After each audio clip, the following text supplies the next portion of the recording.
وصلى الله على سيدنا محمد وعلى آل سيدنا محمد كما صليت على سيدنا إبراهيم وعلى آل سيدنا إبراهيم في العالمين إنك حميد مجيد. اللهم لا علم إلا ما علمتنا إنك أنت الحكيم العليم. اللهم لا علم إلا ما علمتنا إنك أنت الحكيم العليم. اللهم لا علم إلا ما علمتنا إنك أنت الحكيم العليم. اللهم افتح علينا حكمتك وانشر علينا رحمتك يا ذا الجلال والإكرام. اللهم افتح علينا حكمتك وانشر علينا رحمتك يا ذا الجلال والإكرام. اللهم افتح علينا حكمتك وانشر علينا رحمتك يا ذا الجلال والإكرام. وصل اللهم على سيدنا محمد وآله وصحبه وسلم تسليما. ولا حول ولا قوة إلا بالله العلي العظيم. ولا حول ولا قوة إلا بالله العلي العظيم. ولا حول ولا قوة إلا بالله العلي العظيم.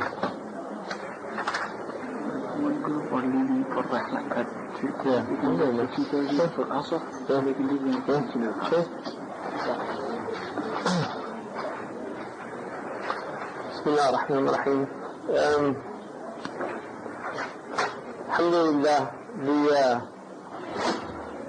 I think it's a blessing that we came to an end of the Mathara on, for most of us I think it's the first day of Ramadan, which Ramadan really is the month of Mathara.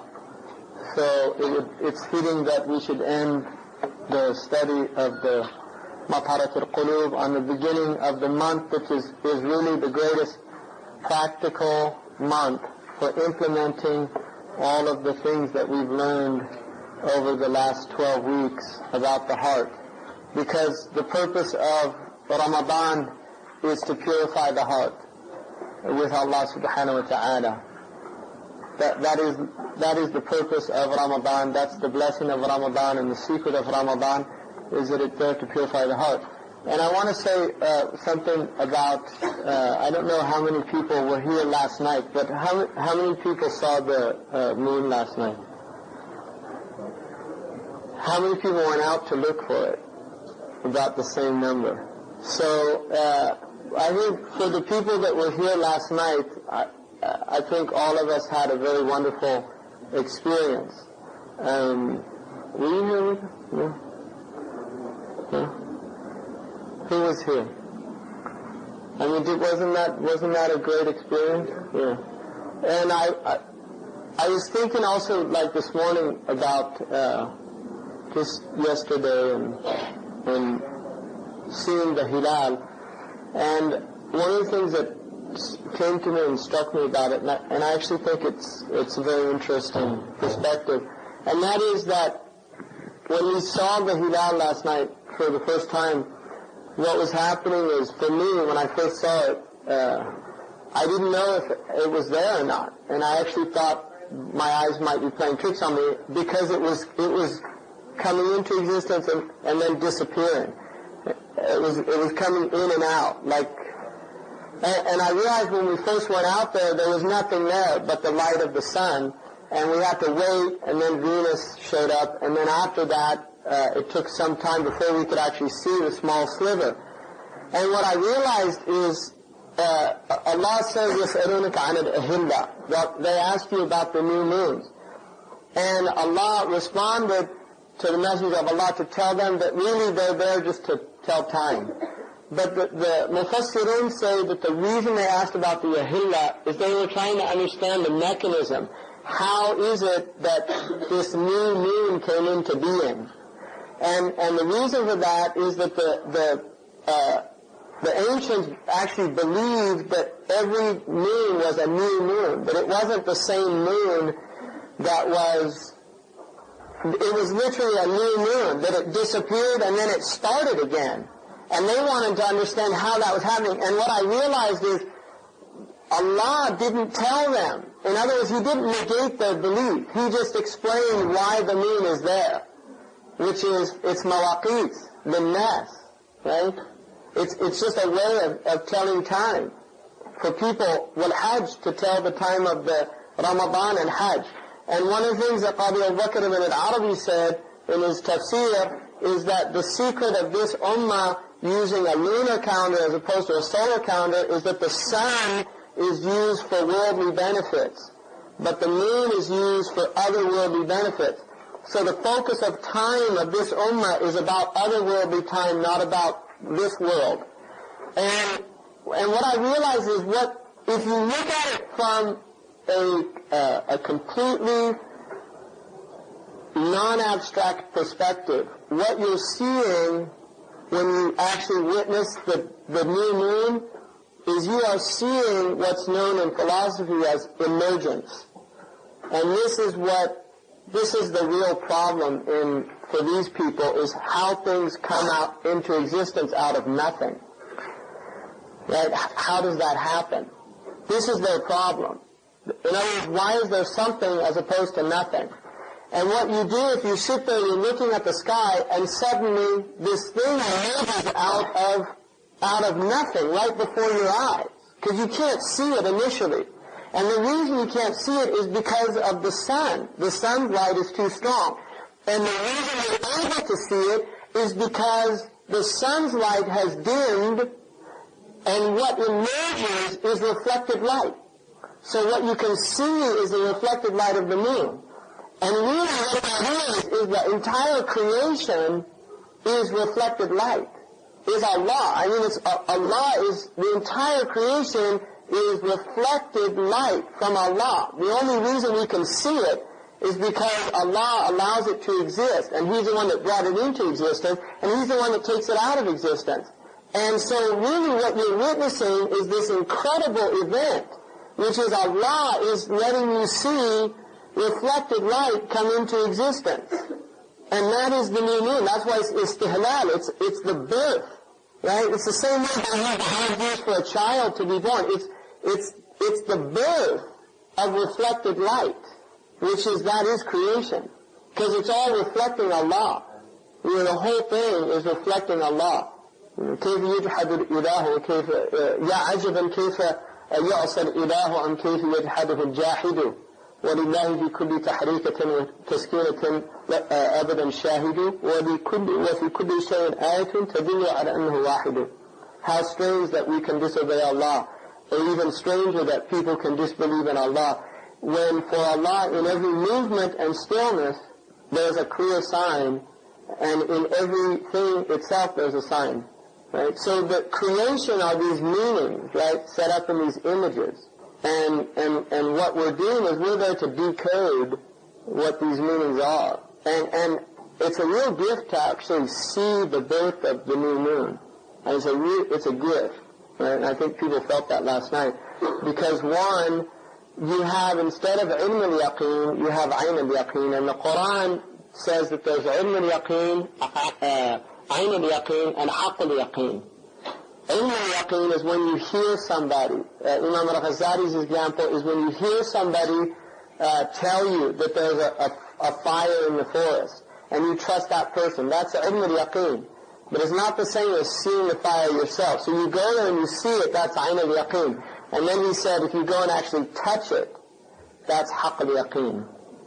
Right? So you actually it's an amazing thing, the new moon. And that's Imam al-Hakim radiallahu anhu relates a hadith that the Prophet ﷺ was reported to have said, خَيْرُ عِبَادِ اللَّهِ الَّذِينَ يُرَاعُونَ الْأَذِلَّةِ وَالْأَهِلَّةِ ذِكْرًا لِلَّهِ. The best of Allah's servants are those who are vigilant about new moons and shadows for the prayer times as a way of remembering Allah.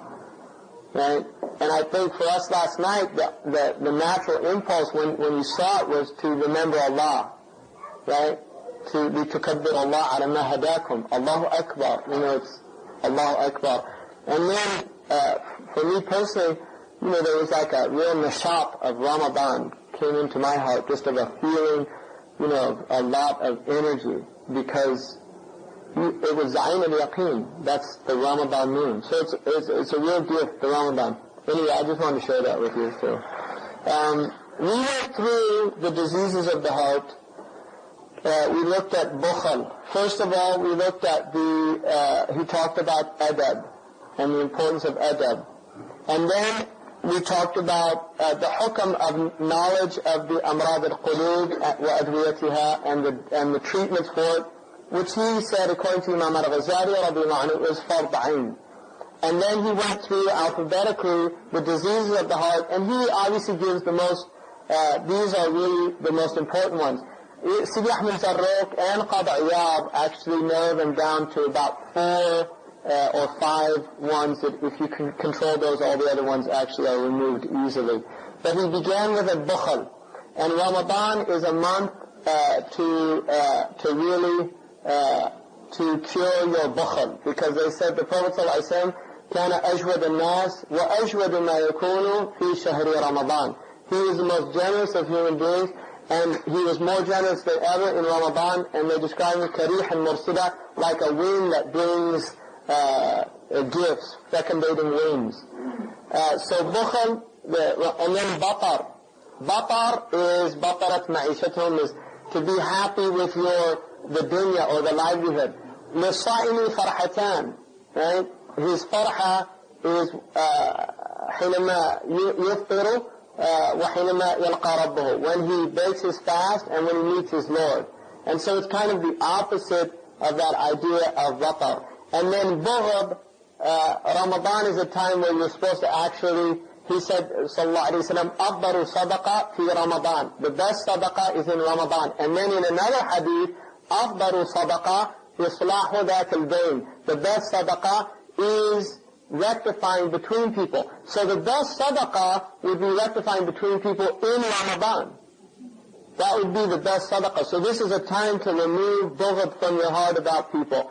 And then baghi, oppressing people. This is a time when you can't do you're fasting. And the Prophet ﷺ told us that if somebody tries to, إِذَا قَاتَلَكَ, right, وَأَنْتَ صَائِمْ فَقُولْ اللَّهُمَّ إِنِّي صَائِمْ. If somebody's fighting you, you say, I'm fasting. In other words, لَا تَبْغِي. Don't fight with them. Say, I'm fasting. Tell them you don't want to do that. And then حُبُّ الْمَنْزِلَةِ, love of position. Right? Ramadan is about gaining a position with Allah. Because the reason, the secret of fasting is it's the only act of ibadah that nobody can tell you're doing it when you're doing it. You see, like if you give charity, it's an act. Right? It's an act. If you do prayer, it's an act. If you make hajj, it's an act. All of the ibadah that Allah has given us are things that can visibly be seen. Fasting alone is you can be standing next to a person who's not fasting and a person who's fasting, and the only one that knows is Allah. So you're out here with all these non-Muslims, they see you, they don't know you're fasting. You look like everybody else, right? So the point is that hubb al-manzila, the manzila that you want is with Allah, it's not with people. And then hubb al-dunya. Ramadan is also weaning yourself from dunya, right? النفس كالطفل إن تهمله شب على حب الرضاع وإن تفتمه ينفطم. The nafs is like a child that if you neglect it, it grows up loving to suck, meaning love of dunya. But if you wean it, then it becomes weaned. So Ramadan is the time of weaning the soul from dunya and love of dunya. And then حب المدح بما لم يفعل, to love to be praised for things that you don't do. Ramadan is a time when you're supposed to witness the shortcomings of your actions and to recognize that you've wasted the whole year and now it's time to catch up. The ibadah, the qiyam al-layl you didn't do in the previous year, it's time to catch up in this month. All of the things that you neglected, the sadaqah, all those things. So what you're trying to do is do actions so that you warrant praise. Right? So it's a cure for that. Al-hasad, right? Envy, to purify the heart from envy.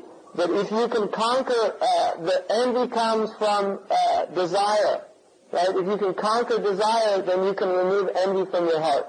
And desire is based, according to Imam al-Ghazali, on kasr al-shahwatayn, destroying the two, the farbs and the batan. If you can destroy those two desires, conquer them, not destroy them, but master them, then all the other desires become easy.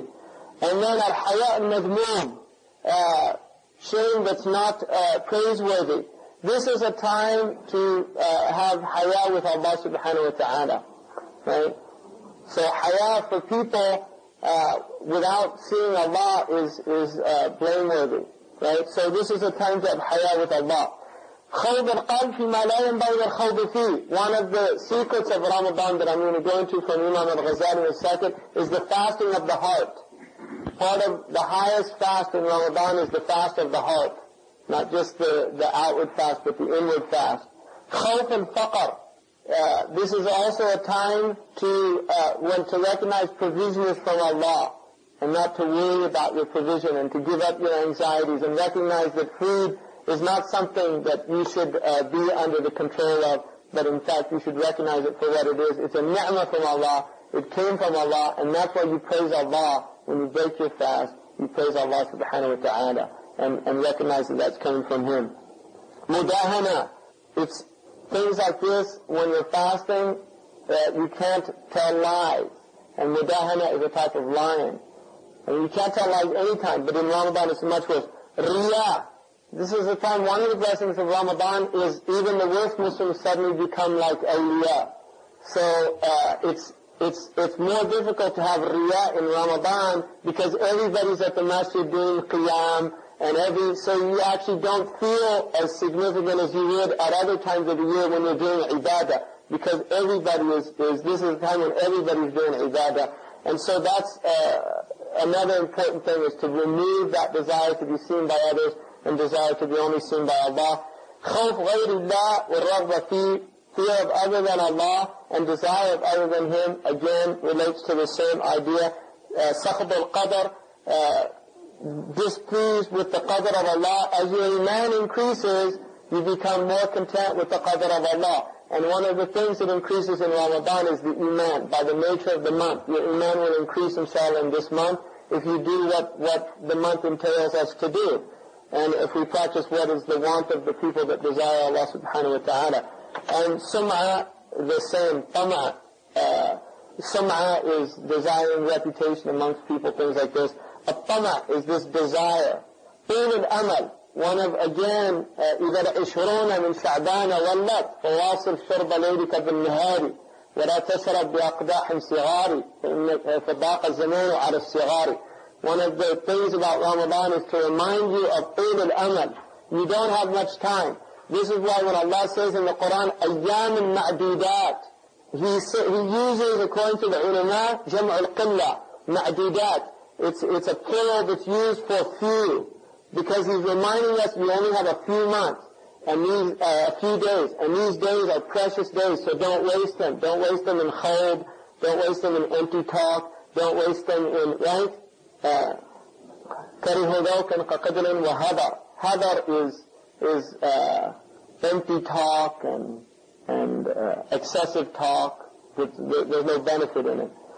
And then a tiyara is bad omens. Everybody will have bad omens. The Prophet ﷺ gave us the cure for it. إِذَا تَطَيَّرْتَ فَانْبِي. If you have a bad omen, just do what you're doing. You come, like in this culture, you come to a ladder. I grew up thinking it's bad luck to walk under a ladder, right? And before I was Muslim, I would have walked around it. Now you come to a ladder, still walk around it because something could fall from the top. But don't do it because it's a superstition. Do it, don't worry about things. Black cats, whatever, the Burma, right? The Arabs have the Burma. They have that in Tunisia? Burma? Really? No. It's amazing. It's a Jahidi thing, because the Jahidi Arabs, if they saw an owl, it was a really bad sign. So if you see an owl, you say, Subhanallah. And you don't, seeing a lion? The Arabs? Oh, well, a lion is shaja'a, according to the Arabs. Whenever they use a lion, they mean courageous. Asadullah, yani shuja'allah. It's a metonymy for courage. And then one, which is suspicion. You shouldn't have bad opinions of other people, especially in Ramadan. And then ghish, which is cheating, same. Al-ujab, being impressed with the self, vanity.